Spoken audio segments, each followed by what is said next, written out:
Welcome to our kitchen. This is our refrigerator. And of course, we have like a big cupboard where our food and other special like plates and everything. So we normally drink water from this gallon because I think the water from the faucet is not safe to drink. So Mark installed some shelves there before, and this is the shelving that we just got from Amazon. And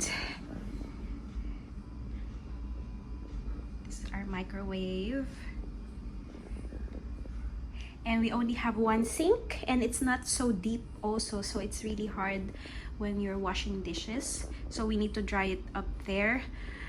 But I remember we have drying mats, so I'm gonna put it up soon. Then